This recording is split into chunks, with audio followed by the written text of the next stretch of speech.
Hello, j'espère que tu vas bien. Il y a quelques semaines, je suis rentrée en France pour plusieurs semaines et ça m'a donné envie de te partager des choses qui, je pense, peuvent être utiles. Tu le sais peut-être pas, mais je partage mon temps entre la France, mon pays d'origine donc, et Dubaï, aux Émirats Arabes Unis. Et non, je suis pas influenceuse et à la base, j'avais même pas envie d'aller à Dubaï. Mais c'est une rencontre et une opportunité qui m'ont poussée à accepter d'y aller et ça m'a ouvert les portes d'une belle aventure, tant humaine qu'entrepreneuriale. Depuis 8 mois maintenant, je travaille à l'adaptation d'un concept de salle de parcours, Ninja Warrior et Calisthenics qui existe à Dubaï et que je veux ramener en France sous forme de franchise. En parallèle, je développe depuis quelques mois On the Move. Je propose des produits digitaux comme des templates Notion et des formations en gestion du temps et organisation, notamment Time Master qui est sorti récemment.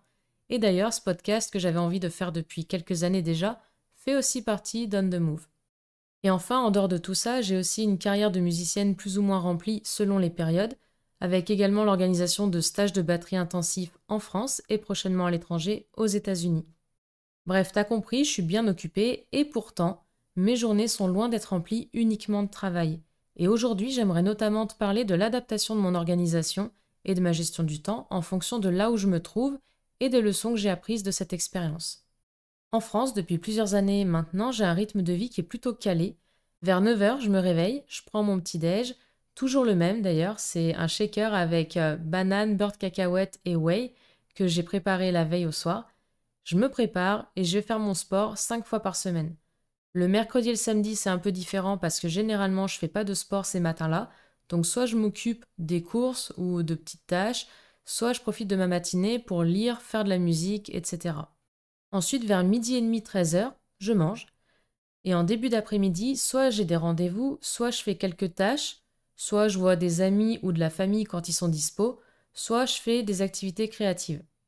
Vers 16 heures, voire même 17 heures, quand il fait super chaud comme en ce moment, je commence une bonne séance de deep work qui dure entre 2 à 4 heures, avec une moyenne qui tourne autour de 3 heures.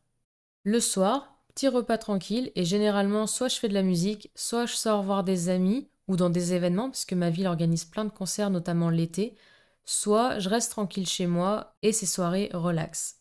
Et les week-ends, c'est assez varié, ça peut être très chill comme ça peut être aussi des week-ends à 100 à l'heure, ça dépend de ce que j'ai à faire et de ce qu'on me propose. Par exemple, il y a quelques temps, un jeudi soir, j'ai un pote qui fait le même sport que moi qui vient vers moi et qui me dit: il y a un rassemblement de street workout à Annecy samedi, tu viens? Ouais, Annecy, c'est à quasiment 3 heures de chez moi. Mais j'ai dit oui, direct, et le samedi, je l'ai passé là-bas avec quelques connaissances et beaucoup d'inconnus, dont certains d'ailleurs sont devenus de belles rencontres. Dubaï, de l'autre côté, c'est complètement différent. Déjà, les gens là-bas, ils sortent rarement de Dubaï, sauf pour aller dans leur pays d'origine rendre visite à leur famille, ou en business trip, ou en vacances. Mais faire 6 heures de route dans la journée pour aller à un événement de manière improvisée comme je l'ai fait à Annecy récemment, c'est pas trop dans leurs habitudes. Mes journées et mes semaines là-bas, elles sont beaucoup plus routinières, elles se ressemblent beaucoup plus. Le lever, il se fait déjà plus tôt, vers 8 heures. Le matin, je peux pas aller m'entraîner dehors à cause de la chaleur et aussi parce que j'habite avec quelqu'un et qu'on a pour l'instant qu'une voiture, donc je peux pas aller à la salle qui se trouve assez loin de l'appart. Donc le matin, c'est plutôt slow, je fais des petites tâches ou des activités créatives comme la rédaction de ma newsletter ou de certains contenus ou un peu de musique. L'après-midi, je dois me mettre à bosser à 14 heures dernier délai si je veux avoir une séance de deep work de 3 heures, parce que vers 17h15, c'est direction la salle de sport avec ma moitié pour nos sessions à Gravity, la fameuse salle que je veux développer en France. On y reste généralement jusqu'à 19h30 ou 20h, voire même parfois 21h, selon les cours auxquels on participe. Et le soir, on rentre et on reste généralement dans l'appart avec la clim parce que sortir dehors alors qu'il fait 59 degrés en température ressentie, c'est juste pas envisageable. Même si ça nous arrive de faire quelques sorties de temps en temps, globalement le soir, on reste plutôt tranquille. Et les week-ends, on voit généralement quelques potes, on fait quelques activités, l'immense majorité du temps à Dubaï, puisqu'il y a beaucoup de choses à faire et que de toute façon, les gens n'ont pas forcément envie de bouger plus loin. Les gens, de manière générale, ils sont plutôt routiniers à Dubaï, et je parle de personnes qui ont environ la trentaine, qui sont sans enfants, comme moi, donc potentiellement les gens qui auraient le plus de facilité à intégrer de la spontanéité dans leur mode de vie. Donc comme tu peux le voir, j'ai deux organisations relativement différentes, et ça n'a pas été facile pour moi de m'adapter à l'organisation de Dubaï, mais j'ai appris une leçon que je compte te partager ici. Cette leçon, c'est que l'adaptation est essentielle. D'ailleurs, ça pourrait être le mot-clé de cet épisode, adaptation. Involontairement, j'ai toujours été habituée à m'adapter, mais récemment, avec le Covid, le besoin de m'adapter a été un petit peu moins présent et on perd vite ce genre d'habitude et de capacité. Pourtant, se retrouver dans une situation inconfortable, comme quand on doit s'adapter à un rythme qui ne nous convient pas forcément, ça a des bénéfices non négligeables, surtout pour les entrepreneurs. Déjà, s'adapter, ça développe la créativité et la recherche de solutions. En entrepreneuriat, le mindset à avoir, c'est clairement un problème, une solution. Un problème ne peut pas en rester un indéfiniment et c'est valable aussi pour l'organisation. Il a donc fallu trouver des compromis, des adaptations, de nouvelles façons de fonctionner pour faire en sorte que je puisse quand même avancer sur mes projets, tout en incluant les priorités qui comptent pour moi dans mes journées, dont l'organisation est à la base pas celle qui me convient depuis des années. Ensuite, s'adapter, ça élève aussi notre niveau de résilience. À Dubaï, quand j'ai dû me forcer à travailler entre 14 heures et 17 heures, alors que je suis complètement du soir et que de manière naturelle, mon cerveau se met à carburer à fond vers 17 heures, autant dire que ça n'a pas été facile pendant les premiers temps. J'ai connu beaucoup de stress et de frustration de ne pas pouvoir exploiter mon plein potentiel au moment où mon cerveau me le permet.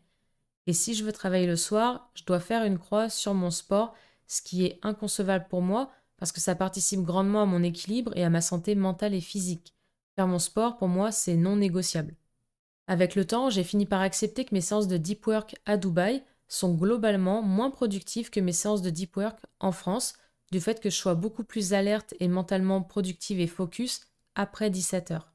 En acceptant ça, j'ai fait en sorte d'adapter ma charge de travail et mes attentes pour enfin réduire le stress et la frustration et au final parvenir quand même à des résultats, ce qui m'a amené à de la satisfaction et une meilleure acceptation des contraintes horaires de ma vie à Dubaï. Bref, c'est un cercle vertueux que j'ai mis des mois à mettre en place. Et enfin, au-delà de ces deux bénéfices majeurs, en développant ma capacité d'adaptation, j'ai remarqué quelques changements qui sont eux aussi bénéfiques, que ce soit dans ma vie entrepreneuriale ou personnelle. Notamment, j'ai une meilleure capacité de prise de décision qui s'appuie sur la réalité des faits plus que sur des prévisions établies ou des attentes que je pouvais avoir initialement.